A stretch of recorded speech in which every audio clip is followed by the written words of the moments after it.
অবস্থান বিক্ষোভ চলছে, চলবে। আমাদের মাছ কাঁকড়া ধরতে দেয় না, ডোঙার জন্য মাছ কাঁকড়া ধরার জন্য প্রত্যেক মাসে কখনো 250 টাকা, কখনো 1100 টাকা চায়, কখনো 1200 টাকা চায়।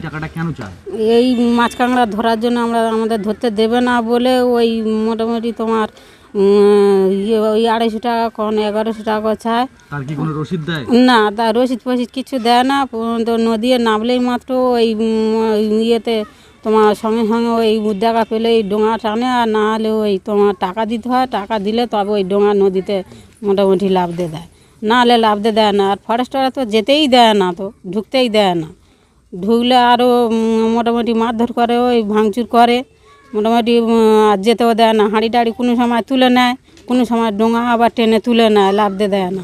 কিন্তু আপনারা বরাবরই তো এরকম মাছ কাঁকড়া ধরে খান। হ্যাঁ, আমরা বরাবরই মাছ কাঁকড়া ধরে সংসার চালাই, মোটামুটি ওতেই আমাদের নির্ভর। তবুও ওনারা ওই মোটামুটি ধরতে না দেওয়ার জন্য ওই রকম মোটামুটি ওই রকম ব্যবহারটা করে। টাকা দিলে আর কিছু বলে না? টাকা দিলে আর বলে না, মানে মাছ শেষ হয়ে যাওয়ার সঙ্গে সঙ্গে কিন্তু ওনাদের টাকা দিয়ে দিতে। টাকাটা বাবুরা নেয়। বাবুরা বলতে কোন ফরেস্ট? ওই কুলতলি ফরেস্টার অফিসার। টাকা দিলে আর তখন ধরে না? না, তবু আবার যখন তখন সামনাসামনি পড়লে ওর নাম যদি থাকে তো খাতায় ভালো, আর না হলে কিন্তু ওই টেনে তুলে না। একটা করে ডোঙায় কত টাকা নেয়? কোনো 250 টাকা নেয়, কোনো 1100 টাকা নেয়, ওনাদের ঠিক নেই। আর না খাতায় যদি ওই টাকা দিয়ে যদি নাম তোলে তো ভালো, নাম যদি থাকায় মোটামুটি দেখে যে নাম আছে তাহলে ছেড়ে দেবে, না হলে ছাড়ে না। ওই টাকা দিলেও মোটামুটি ছাড়তে চায় না। আসলে ওনারা কোনো সময় নাম লেখে, কোনো সময় লেখে না। টাকাটা তোলে কে? টাকাটা তোলে ওই অফিসার একজন তোলে, একজন কি কজনে আছে তোলে, নামটা আমি ঠিক জানি না। টাকা তোলে? হ্যাঁ। কি নাম আপনার? দীপা চক্রবর্তী। আমরা ওই ডোঙা নিয়ে কাঁকড়া ধরতে গিয়েছিলাম। কবে? আজকের। হ্যাঁ, কি বললো? তো ওনারা দেখি না, আমরা তো আসছিলাম, ওনারা আমাদেরকে তাড়া করলো। হ্যাঁ, তাড়া করার পরে আমরা তো এদিক ওদিক করে না খুঁজে পেয়ে এবারে আমরা লাস্টে জঙ্গলে ডোঙা ঢুকিয়ে দিয়ে আমরা সাঁতার কেটে পালিয়ে এলাম। পালিয়ে আসার পরে দেখছি ওরা তো সেই জায়গাতে ধরে আছে, যেই জায়গা থেকে আমরা বেশি বেরোবো সেই জায়গাতে ওরা ধরে আছে। আর ওই হচ্ছে গিয়ে ওনারা ওই দিই না, আমরা হচ্ছে গিয়ে ঝাড়া দেয় না, ঝাড়া কি দেয় না? টাকা দেয় না, ঝাড়া মাসহারা টাকা ঝাড়া দেয় না।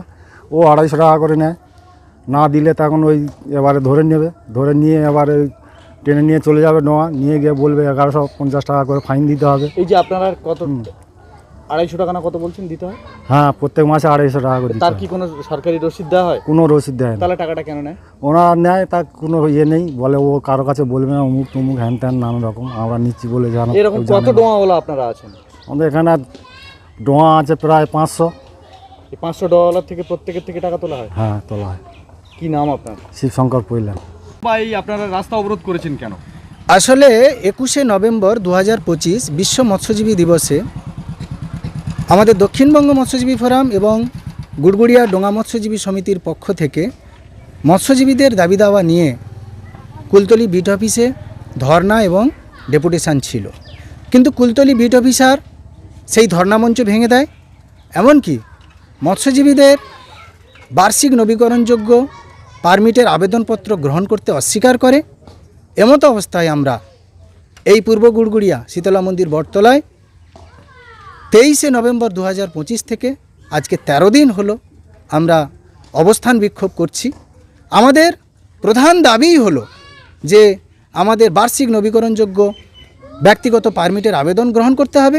যতক্ষণ এটা গ্রহণ করা হচ্ছে আমাদের এই লড়াই চলবে। আমাদের 9 দফা দাবি রয়েছে।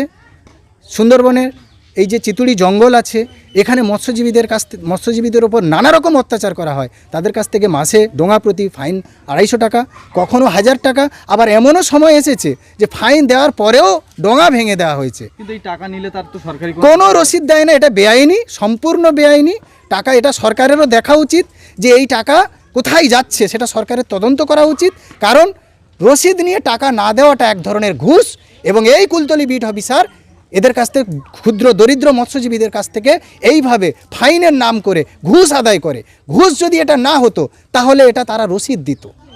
এবং শুধু তাই নয়, আমাদের যে ক্ষুদ্র মৎস্যজীবী তারা যদি কখনো রসিদ চায় তাদেরকে আরও ধমক দেওয়া হয়, তাদেরকে মাছ ধরতে দেওয়া হয় না। এমনকি একটা ঘটনা ঘটছে, এই যে আন্দোলন, আমরা তো ন্যায্য দাবি আমাদের ন্যায্য অধিকার প্রতিষ্ঠার জন্য আমরা এই লড়াই করছি। আমরা যারা লড়াইয়ে অংশগ্রহণ করেছি, আমাদের মৎস্যজীবীরা আজকের সকালে মাছ ধরতে গিয়েছিল, তাদেরকে দাবড়ানো হয়েছে, চোখ দেখানো হয়েছে, তাদেরকে মারতে তেড়ে এসেছে, তাদের ডোঙা টেনে নেওয়ার হুমকি দেওয়া হয়েছে। তার মানেটা কি? এটা প্রতিহিংসা পরায়ণ মনোভাব নিয়েছে কুলতলি বিট অফিসার। আমি কুলতলি বিট অফিসারকে আপনাদের চ্যানেলের মাধ্যম থেকে বলতে চাই, লড়াই আমাদের চলবে, এবং যতক্ষণ না ফাইন নেওয়া বন্ধ হচ্ছে, যতক্ষণ না মৎস্যজীবীরা তাদের মাছ ধরার অধিকার সুন্দরবনের প্রত্যেকটা জঙ্গলে পাচ্ছে, আমাদের সংগঠন দক্ষিণবঙ্গ মৎস্যজীবী ফোরাম এবং গুড়গুড়িয়া ডোঙা মৎস্যজীবী সমিতি এই আন্দোলন চালিয়ে যাবে। কি নাম আপনার? আমার নাম মিলন দাস, আমি সাধারণ সম্পাদক দক্ষিণবঙ্গ মৎস্যজীবী।